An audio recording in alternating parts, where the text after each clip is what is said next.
Greetings to everyone out there in the No DQ galaxy. Welcome to the No DQ live recap of AEW Dynamite as well as NXT. The date, December 4th, 2019. Let's go ahead and talk about both shows. We kicked off AEW Dynamite with the intro, and I should note that this week on Dynamite, we had the old WCW ramp that goes from the stage all the way to the ring, the same setup that AEW had for the Full Gear pay-per-view. I believe, if my memory serves me correctly, this is the first time we've seen this on Dynamite. We kicked off AEW with some action. We had a six-man tag team match. The Young Bucks, along with Dustin Rhodes versus the Inner Circle, Sammy Guevara, along with Ortiz and what's the other guy's name? Santana. There we go. Meanwhile, on NXT, we kicked off the show with Killian Dane issuing a challenge, and it was Pete Dunne that accepted the challenge. By the way, over on NXT, Mauro Ranallo back on commentary. Glad to see him returning to WWE television. Glad to see him back to work. Very cool stuff. So we'll talk about the NXT match real quick. Interestingly enough, Killian Dane picked up the win over Pete Dunne. Dunne was selling his knee during the match. Little surprised here that we saw Pete Dunne lose, but it looks like WWE is pushing Killian Dane right now, so there you go. Now, the beginning of AEW, there were some sound issues. There was some issues with the sound going in and out a little bit. On my TV, the volume was 1 minute low, and then the next minute it was high, and then it went back to being low again. So I'm not sure what was going on here with this, but at first I thought maybe it was my live stream acting up, but as it turns out, a lot of people were having technical issues with AEW. Anyways, the AEW match, the six-man, what you would expect from these guys, lots of fast-paced, high spots, lots of flying around. Even Dustin was getting in on the action. Dustin and the Young Bucks worked very well as a tag team. Crowd was chanting, "You still got it," at Dustin. He even did a crossbody onto the Inner Circle. He did a destroyer. Dustin was doing all sorts of interesting stuff in this match. The Inner Circle tried to cheat during the match. I'm not sure if it was Santana or Ortiz.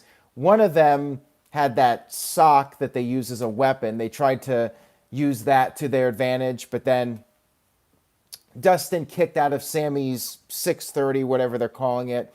And then, for some reason, Sammy decided to get his cell phone out, and he was starting to shoot video of himself. And little did he know that the Young Bucks were ready for him. He tried to do a move with his phone, and he basically got hit with the super kicks. And then Dustin did the Shattered Dreams while the Bucks did their super kicks. And then Dustin helped out with the Meltzer driver, and that led to the Young Bucks and Dustin picking up the victory in the opening match. So yeah, the real star of this match, I mean, the Bucks were great as usual, but man, Dustin, he held his own with the young guys. So hats off to Dustin Rhodes, who you would think at his age he'd be past his prime. But if anything, like now he's peaking. It's crazy to think that Dustin's having some of the best matches of his career, and he's doing all these cool things in the ring. I mean, it's definitely been a career renaissance for Dustin. And I agree with Ken, terminated by Google. Dustin is underrated. Him and Barry Windham, criminally underrated. Oh, I definitely agree about Barry Windham as well. Definitely one of the all-time greats of the late 80s and early 90s for sure. So she said that Rhea Ripley is deluded and she wants to be the almighty hero and all that stuff and the savior of NXT, and Dakota vowed to take her out. Next up, we had Rey Fenix versus Trent, who I guess lost his last name. They did say he was formerly Trent Beretta, but now he's just Trent. So I guess we're taking a page out of WWE's book. Phoenix picked up the victory with the backfire driver. And then over on NXT, we had the Undisputed Era cut a promo without Bobby Fish, who was injured last week. Hopefully he'll be okay. Adam Cole, baby, talked about how it's been a November to remember, or was a November to remember. I almost said November to dismember. Never say that. Never say dismember. Never, ever use that term. It was a November to remember for the Undisputed Era in November, and said that they are the Iron Men of NXT. Cole brought up Keith Lee and how Lee gave him the pounce last week into the crowd and said he is not a rag doll and he deserves respect. This led to Keith Lee coming out. But before that, I should mention that Cole was bringing up Finn Balor and how Balor kicked him, betrayed him, kicked him in the face, and now the Undisputed Era, they want answers from Balor. And then we had Keith Lee come out. Ken terminated by Google with a $5 super chat. Thank you for that, Ken. He says, sorry for going off topic, but I want to ask you about Moxley and Janela. I saw their first match and it was insane. I just want to thank you for mentioning me. Well, not a problem, Ken, and I will definitely be talking about Moxley and Janela, so stay tuned for that. I'll talk about that when we get to that. I appreciate the super chat, Ken, very much. So we had Keith Lee come out, and Undisputed Era made fun of him, talked about how he went toe-to-toe with Roman Reigns, but he lost. And then Keith responded by saying he's a moment maker, he's a game changer, and he took Undisputed Era's champion and made him a viral GIF. Story checks out, by the way.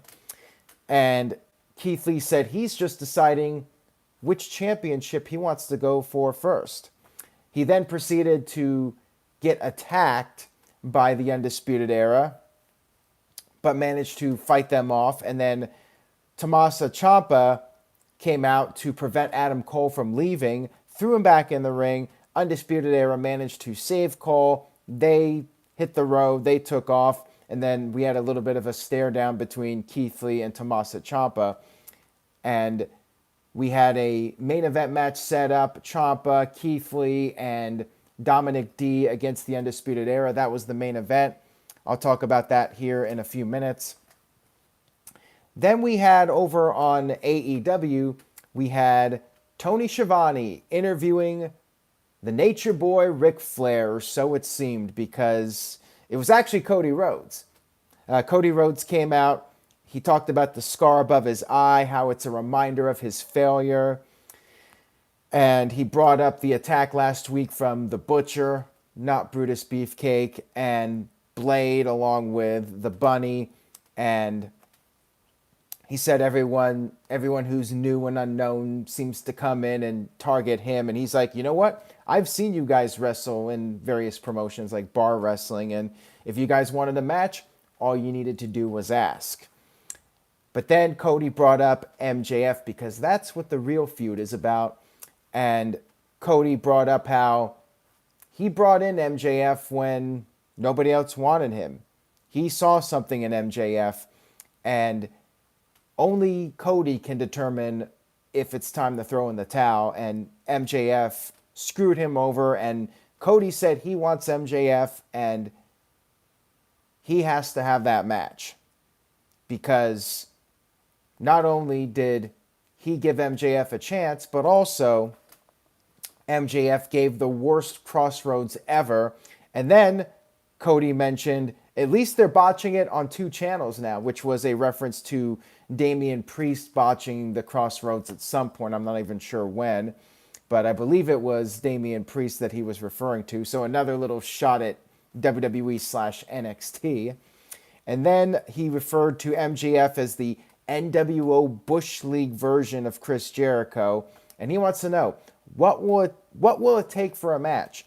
And he proceeded to morph himself into Ric Flair. Go and watch the promo from the night after Starrcade 1998. Ric Flair lost to Eric Bischoff at Starrcade, and then the next night on Nitro, he demanded a rematch with Eric Bischoff. And he ended up offering Bischoff his watch, his shoes, his clothes, his money, everything for a match. And this is pretty much exactly what Cody did, except Cody did not give his suit jacket an elbow drop or strip himself to his boxers. But he did offer his car keys, his watch, his shoes, his cash. And he's like, let's do this. So yeah, it was a good promo by Cody, but I saw it as like him just blatantly ripping off Ric Flair. I guess you could say it's a tribute, but you know, at what point does it cross that line into just copying somebody else's routine? Which is fine because I mean Scott Steiner ripped off Billy Graham and Ric Flair ripped off Buddy Rogers with the Nature Boy, so it happens. It was still a really good promo by Cody, you know. I enjoyed it. Mike B with a $5 super chat. Thank you for that, Mike B. He says, answer at the end. How or when will WWE bring back John Morrison now that he has officially resigned with them? Wouldn't he be able to donate too much more? Sorry. Or won't be able to donate too much more? Sorry. Not a problem, Mike B. I appreciate the super chats very much, and I will address John Morrison here at the end of the video. So let's see where we're at now. Okay, so over on NXT, we had Shayna Baszler versus Ziya Lee. Shayna tapped her out. Ziya cut a little promo before the break to hype up the match. Shayna won, tapped her out. Then we had a Joey Janela promo on AEW. He said he wants to make a name for himself. He's been put on the back burner. He brought up the Fyter Fest match with Jon Moxley. He said, this time, baby, he's going to be bulletproof. It's going to be different, and it's actually going to count this time because that match was unsanctioned and didn't count in the AEW win-loss record. Tony H with a $2 super chat. Thank you for that, Tony H. He says, Mean Gene Ric Flair 90s equals Cody Schiavone currently. Yeah, pretty much. I mean, yeah, about a month ago, right before Full Gear, Cody did that whole limousine ride with Tony Schiavone, which was Cody's version of the Ric Flair Mean Gene Okerlund limo ride heading into Starrcade 93. So the last couple weeks, Cody has definitely been channeling his inner Ric Flair, which if you're going to copy somebody, why not copy Ric Flair? You might as well copy the best if you're going to copy somebody. And Ken says, don't forget, mean, woo, by God, woo, Gene. Thank you, says Gene Okerlund. Then we had Nyla Rose versus the librarian Leva Bates. Before the match, footage was shown of Nyla attacking Shauna, I think her name is, at the autograph signing she was doing or whatever it was. Peter Avalon tried to get involved in the match, and that did not work out too well for him. Leva Bates tried to use her book when the distraction was going on. That did not work. Nia completely no-sold it. She got them both and did a double choke slam and then hit the Beast Bomb to pick up the victory. After the match, Shauna came out to try and get her payback, but she was also unsuccessful. Nyla ended up power bombing her through a table. She attacked the referee in the process, and in the storyline update, she was actually, I believe, suspended or something from AEW. It was on Twitter, so I forgot exactly what the verbiage was, but I believe it was a suspension. Correct me if I'm wrong. And during all this, Britt Baker was at ringside, and this was the second reference to WWE of the evening, with Britt Baker, you know, doing the shocked face. Same thing she did at NXT TakeOver War Games, and Excalibur even blurted out, "It's Adam Cole's girlfriend." This was clearly a little knock at NXT, a little parody of NXT, but what did you guys think about this, that they would not refer to Britt Baker? Well, they did refer to her by name, but, you know, they're doing the whole Adam Cole's girlfriend thing. I mean, did you like it? Do you think it was not necessary? I mean, what were your thoughts on that segment? The fact that they had to do a little reference to NXT here. Let me know in the chat room what you guys thought about that for those of you that saw it. I'm not even sure if it got on TV. I saw the Twitter clip of it, but I know they were doing the picture-in-picture commercial, so we may have missed it on TV. I'm not really sure. Nelson thought it was hilarious, and Harley says it was unnecessary. Curtis Butler says, enough of the stupid digs at NXT, and Christopher Mace says it's not necessary. Mike B says they do it too much. And over on NXT, we had the Forgotten Sons, and I almost forgot about this match, beating up some enhancement talent. Not sure who the guys were. Not much to say about it. Pretty much just a squash showcase match for the Forgotten Sons. Then we had Dakota Kai with her knee brace, her souvenir of what she did at the NXT TakeOver War Games. She was supposed to fight Rhea Ripley, but Ripley came out and said that this time Dakota is the one who's being set up. Mia Yim ran out and she attacked Dakota Kai. There was this huge brawl, and then we had Shayna Baszler and the Horsewomen come out. They attacked Rhea Ripley. Shayna Baszler brutally choked her out, and the referees were out there trying to get Shayna off of her, and Shayna was like, be careful what you wish for, because in 2 weeks, you're going to get it. 2 weeks, December 18th, the final, well, I guess, yeah, it's going to be the final NXT and AEW of the year, because the next week is Christmas, so they're not going to do a show on that day, of course. So yeah, women's championship match in 2 weeks. Shayna Baszler defending against Rhea Ripley. The question is, will we finally have a title change? And will this be the end of Shayna's run in NXT? Will she go to the main roster, maybe win the Royal Rumble as a surprise and face Becky Lynch at WrestleMania? Who knows? We'll find out in 2 weeks if that's the direction or not. Of course, we could always see Shayna get her rematch as well. So what do you guys think? Title change or not? I mean, it feels like it's time for one. Feels like Rhea Ripley's the person to do it, so we'll see what happens. And then we had Chris Jericho over on AEW come out for his promo, Le Champion in Champaign, Illinois. By the way, crowd size didn't look so hot for this show. Looked like they had maybe 4,000 to 5,000 people. The entire upper deck of the building was empty, and can't really say I'm surprised, because you run in a city, I believe they have less than 100,000 people in that city, so it's not like a major market. Kind of a weird place, but it's Tony Khan's neck of the woods, so that's why they did the show there. But yeah, not a huge crowd for AEW this week, that's for sure. Anyways, Chris Jericho insulted the town, said they're a bunch of losers, plugged his bubbly, which he claimed has sold 12,000 bottles in just 1 week. So more bottles were sold than people in attendance for this week's AEW. How about that? Pretty good. He said that he is contractually obligated to have one more match before the end of the year, and it's going to take place December 18th. Corpus Christi, Texas. Why AEW is running there, I don't know. The ticket sales have been really bad for that show. There's pretty much seats in every lower section in the building. And plus, Corpus Christi has a reputation for being like one of the worst wrestling towns in the country as far as crowd reactions go. Now, AEW crowds have been consistently hot since the beginning. It might not be a problem with AEW, but still. Corpus Christi, with all due respect to anybody that lives there, just not a great wrestling town, in my opinion. WWE goes there, and it's usually one of the worst reacting crowds of the year. Christopher Mace says he used to live in Corpus Christi, Texas.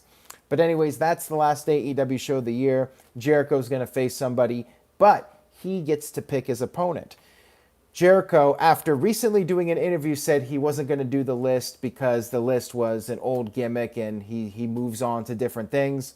Jericho proceeded to introduce a new list, but it's not the list of Jericho, it's the Lexicon of Le Champion. And this list is of people he refuses to wrestle. He's not going to wrestle SCU. He's not going to wrestle the Young Bucks. He's not going to wrestle Adam Page, Diamond Dallas Page, Page from WWE, I presume. He's not going to wrestle Scorpio Sky, Too Cold Scorpio, Kenny Omega, all these different Kennys, Kenny from South Park. He mentioned Moxley multiple times on the list. Just random times Moxley's name would be thrown out there. Alan Jones, a.k.a. AJ Styles. And then we had the Jurassic Express come out all of a sudden. I guess Luchasaurus was on the list too, because Luchasaurus cut a promo on how dinosaurs have been marginalized for the past 65 million years. And then Luchasaurus mentioned that Marco Stunt is more man than Chris Jericho ever will be. But then it was Jungle Boy who got in Jericho's face and wanted the match. And Jericho said that Jungle Boy has never won a singles match in AEW. And Jericho, quite frankly, thinks, and this is an exact quote, he thinks Jungle Boy is a piece of shit. And he doesn't think that Jungle Boy can last 10 minutes with him. Jungle Boy responded by saying he knows he can last 10 minutes and he's going to kick his ass. We had a fight break out and Jurassic Express cleared the ring. Jericho threw a little hissy fit, throwing things around again. So good segment. I wonder why we're not getting Luchasaurus, but I get it. It's maybe too soon. You got to build up Luchasaurus more, but yeah, should be a fun match in 2 weeks. Not expecting Jungle Boy to beat Jericho, but he'll probably last the 10 minutes at least. Next up, we had Cassius Ohno, who is back in action, and he cut a promo also hyping up the Worlds Collide pay-per-view, and I guess his new gimmick is that he is the wrestling genius. Okay, so Cassius Ohno, the wrestling genius, versus Matt Riddle, and what was interesting about this match was that the announcers kept bringing up how Riddle is 3-0 against Ohno. And I was thinking to myself, well, they keep mentioning this, that maybe Ono's going to actually win a match. But nope, didn't happen. Matt Riddle wins again for the 4th time. Why do you keep doing these matches if you're just going to keep having Ohno lose? I don't get it. But whatever. It was a good match for what it was. It was fine. Back over on AEW, we had Akira Cheetah versus Chris Stanlander. Chris was doing cartwheels around the ring, and she picked up the surprise victory over Cheetah with the Cradle Tombstone, which I guess is called the Big Bang Theory. After the match was over, the lights went out, and we had Awesome Kong come out. Earlier on the show, we had a Dark Order video package, by the way. I should mention that, because that plays into this a little bit. So Awesome Kong and Brandy Rhodes came out, and Brandy cut a promo saying that they are known as the Nightmare Collective. And they are going to do the jobs that nobody else wants to do. And she ended up offering a spot to Chris to join them. But before Chris could do that, we had a random fan volunteer to be pledged into the group. That's the exact terminology that was used. So basically, I mentioned the Dark Order. Basically, this is like a female version of the Dark Order. It's like the same exact concept. Brandy and Awesome Kong are trying to, their little cult group. They're trying to get people to join them and pledge to them. So yeah, it's like practically the same exact thing. This so-called fan pledged herself. She gave her hair to Awesome Kong. Kong chopped it off, and they also inducted her into the Straight Edge Society, apparently, because they shaved her head as well on top of that. So yeah, a little bit of Straight Edge Society and Dark Order. What I want to know is are they going to merge these two groups? Are they going to become the Nightmare Order or the Dark Collective? Like, what's the deal here? They might as well at this point, because it's practically the same thing. So yeah, it's I'm not sure what they're doing here, but it was kind of strange. Ooh, and Kayfabe Candy Ass says, it felt like Brandy was talking for 20 minutes and she's a total charisma vacuum. Ouch. I think that's got to be the savage comment of the night here. And Curtis Butler says, just what we need, more factions. Next up, we had Christopher Daniels versus Pentagon Jr. Daniels went right after him. Of course, this was Daniels' first singles match since coming back, and he got injured in that storyline at the hands of Pentagon Jr., so this was Daniels' chance for revenge. It was an okay match, but Daniels just seemed a little bit off, and he actually, at one point, he went for this Arabian moonsault, but he slipped on the ropes and ended up crashing onto the little steel ramp there that's right by the ring. Kind of reminded me of Cody when he crashed and burned, but hopefully Daniels wasn't too hurt from that. He did come back. He hit the Angel's wings, and then all of a sudden, Phoenix ran down. He threw Daniels' mic stand into the ring. Pentagon tried to use it. Daniels ended up getting it away from him, but then threw it away. And then when the referee wasn't looking, Pentagon hit the low blow and then hit the package pile driver to pick up the victory over Daniels. Yeah, I'm a big Daniels fan, but he did not look his best. Kind of reminded me, like, it's kind of funny, like the beginning of his career, when he was on Nitro that one time, he slipped on the ropes in that match against Mike Modest, I believe. And here we go. Almost 20 years later, he slips on the ropes again. Poor Daniels. The guy is great, though. I feel like he never really got his fair shot in the big time in WWE. But yeah, not everybody can do it. He's like the one guy that never really got any kind of real opportunity in WWE either. I mean, even Kazarian got that brief run. I know most of you probably don't remember that, but in 2005, he was like on Velocity for a handful of shows, and then he quickly disappeared.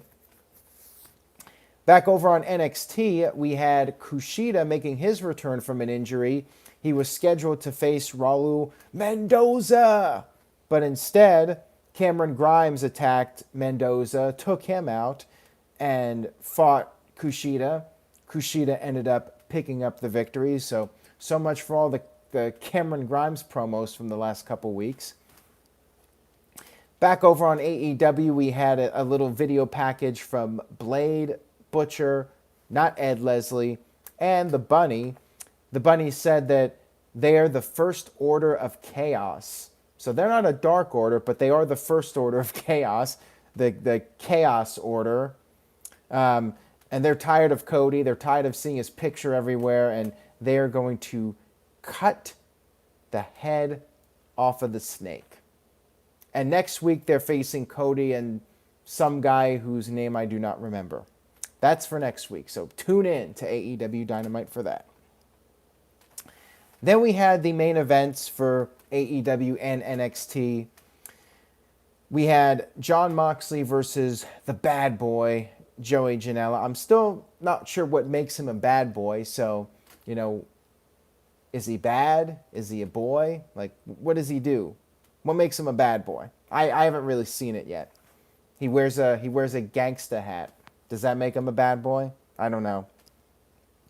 But anyways, not quite as hardcore as their match from Fyter Fest, but, this was not a pay-per-view match. Janela did put up a good fight against Moxley and even did a dive off the top to the outside onto Moxley through the timekeeper table. And then he hit the flying elbow. Moxley kicked out of it and then hit the paradigm shift. And as Excalibur pointed out, it was a very game Joey Janela. So there you go. Even Excalibur using that WWE terminology now.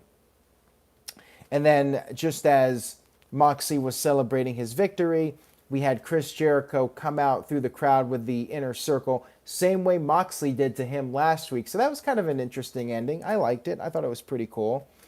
And then we had the main event for NXT, the six-man match, Keith Lee, Tommaso Ciampa, and Dominic D against the Undisputed Era. They referred to Keith Lee as the Wrecking Ball, so I guess that's his new nickname, and I kind of like it, the Wrecking Ball. It works.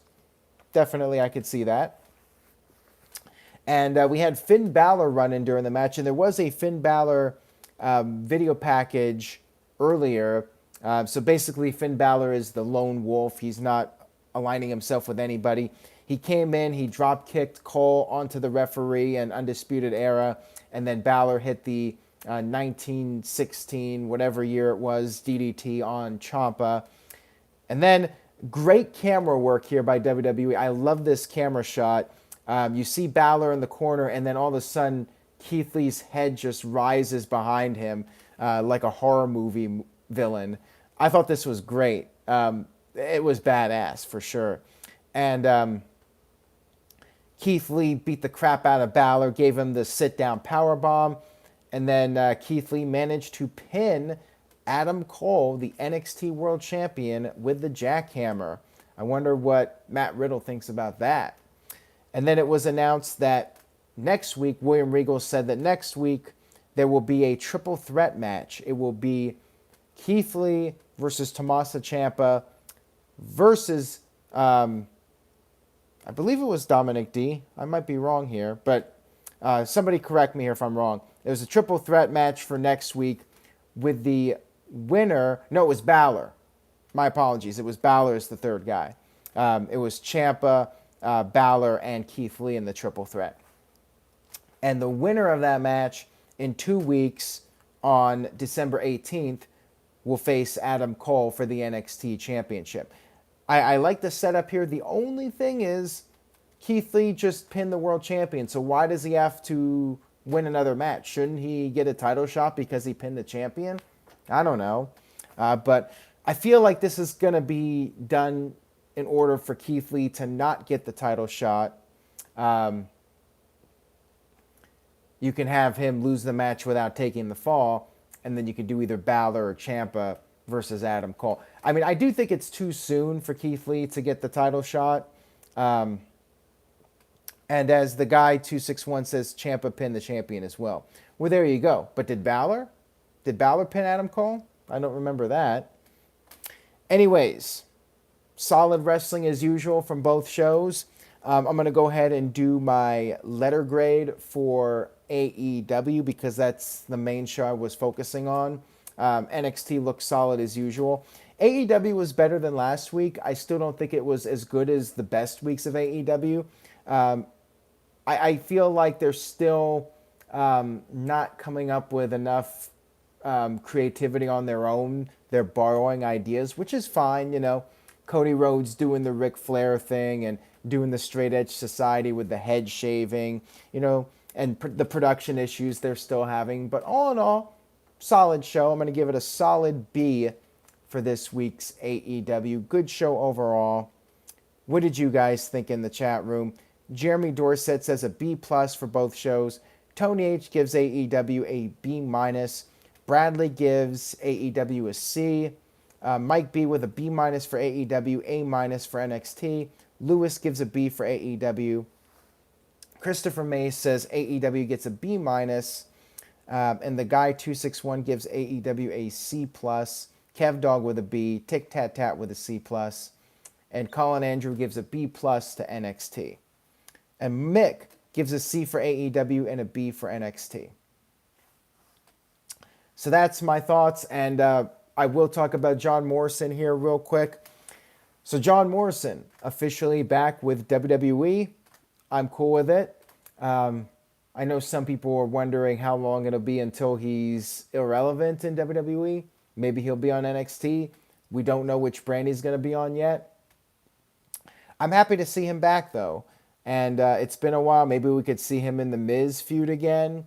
Maybe something to get the Miz's career back on track. Maybe even reunite Miz and Morrison. I mean, there's definitely a lot of things you could do with those guys. And let's see, Nelson with a $10 super chat. Thank you for that, Nelson. He says, since AEW allows their wrestlers to have matches with other promotions, do you see WWE letting them face one of their wrestlers on a pay-per-view? I don't think WWE is going to let their guys compete on other pay-per-views. WWE very much is into the idea of their guys being exclusive. And, every once in a while we'll see a WWE guy show up at like Evolve or a UK promotion, but WWE is not going to have one of their contracted guys appear on a pay-per-view event that isn't WWE. But thank you for that, Nelson. I do appreciate the super chat.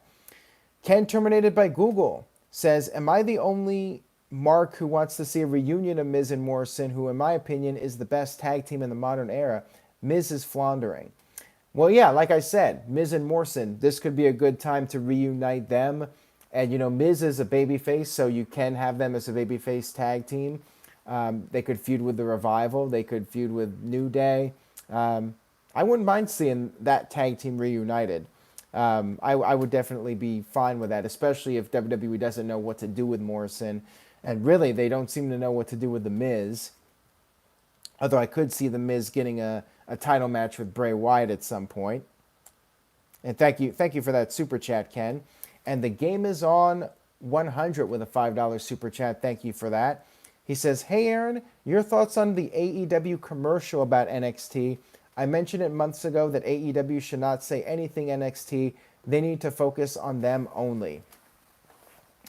Well, what's funny about that commercial is that it was very misleading because it was acting like comicbook.com and Forbes, they were all giving their opinions that AEW is better than NXT, when in reality it was headlines from news articles, and these articles were from the first week of competition when AEW won by a large margin. AEW did the 1.4 million and NXT was down to what? 1 million or just below 1 million. And all those news headlines were like AEW destroys NXT. But in that commercial, it was just AEW destroys NXT as a quote from Forbes, as if it was an opinion when it was actually a news report. And it was a news report from the first week of competition. So the timing of it was kind of bad because, well, the last 2 weeks, AEW has lost to NXT, and now this commercial is coming out.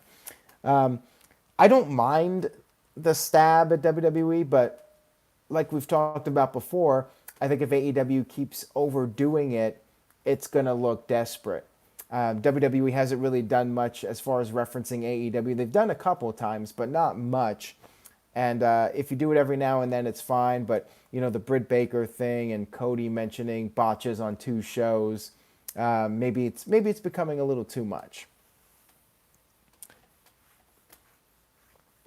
Anyways, guys, I will go ahead and wrap up this video. Thank you all so much for watching. Stay tuned to NoDQ.com for the very latest regarding AEW and NXT, and, of course, the main roster stuff as we get closer to the TLC pay-per-view.